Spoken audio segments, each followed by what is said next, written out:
வணக்கம். நான் ஸ்ரீரங்கம் ரவி உங்களோட பேசின்னு இருக்கேன். இது வார பலன்களுக்கான நிகழ்ச்சி. இந்த வாரத்தை பொறுத்த வரைக்கும் ஒரே ஒரு நிகழ்வு தான் இருக்குது. அதாவது புதன் 23ஆம் தேதி கடகராசிக்குள்ளே வரார். மற்றபடி கிரகங்களுடைய மாற்றங்கள் எதுவும் பெருசாக இல்லை. 21ஆம் தேதி தொடங்கி 27ஆம் தேதி வரை உள்ள வாரத்திற்கான பலன்களை இப்பொழுது பார்க்கலாம்.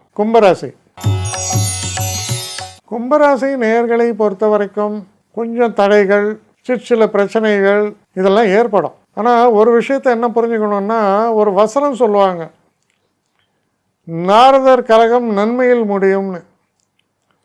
உங்களுக்கு ஒரு பிரச்சனை இருக்குது, அந்த பிரச்சனையை பற்றி நம்ம சொல்லும்போது தான் அந்த பிரச்சனையால் நீங்கள் எவ்வளவு பாதிக்கப்படுகிறீர்கள் என்பது மற்றவர்களுக்கு புரிய வரும். அப்போ என்ன ஆகணும், சொல்யூஷன் கொடுத்து தானே ஆகணும். அப்போ இவ்வளோ நாள் என்ன நடந்தது, ஒரு பிரச்சனையை பற்றி நீங்களும் பெருசாக சொல்லிக்கல, இல்லை சொன்னால் தப்பாக நினச்சிப்பாங்களோன்னு நினச்சி உங்களுக்கு ஒரு தயக்க உணர்வு. ஆனால் அதுக்கான காலம் நேரம் வரும்போது அது வெளிப்படுகிறது. அப்போ என்ன கேட்பாங்க, ஏன்பா இதெல்லாம் முன்னாடியே சொல்லலை, சொல்லியிருக்க வேண்டாமா அப்படிம்பாங்க. அது ஒவ்வொருத்தருடைய தன்மையை பொறுத்து அந்த பிரச்சனைகள் மாறுபாடுகள் இருக்கும். அதான் சொன்னேன், நாரதர் கலகம் நன்மையில் முடியும்னு சொல்லுவாங்க. அது போன்ற தன்மையை பற்றி பேசக்கூடிய ஒரு வாரமாக இது அமையும். ஆனால் இந்த வாரத்தில் உங்களுக்கு எப்படின்னா, மனசை கொஞ்சம் கூலாக வச்சுக்கணும். மனசுக்குள்ளே நிறைய டென்ஷன் வரும். ஏன்பா டென்ஷன் வருது, சொல்லணும்னு நினைக்கிறேன் ஆனால் சொல்ல முடியலையே அப்படின்ற மாதிரி டென்ஷன். இதெல்லாம் ஆக்சுவலாக ஒரு வசனம் சொல்லுவாங்க, ஒரு சின்ன ஆப்ஜெக்டை கண்ணுக்கு ரொம்ப அருகாமையில் வச்சு பார்த்தீங்கன்னா அந்த ஆப்ஜெக்ட் தான் தெரியும், வேறு எதுவுமே தெரியாது. அதே கொஞ்சம் தள்ளி வந்துட்டிங்கன்னா அந்த ஆப்ஜெக்ட் அங்கே இருக்கும், பக்கத்தில் ஒரு சேர் இருக்கும், இந்த பக்கம் ஒரு ஃபோட்டோ இருக்கும், எல்லாமே தெரியும். அதனால் நம்ம ஒரு பிரச்சனையை எப்படி அணுகுகிறோம் அப்படிங்கிறது முக்கியம். அப்போ அதுக்கான ஒரு எக்ஸ்பீரியன்ஸ், மெச்சூரிட்டி இருந்தால் அது ஈஸியாக ஹேண்டில் பண்ணிடலாம்.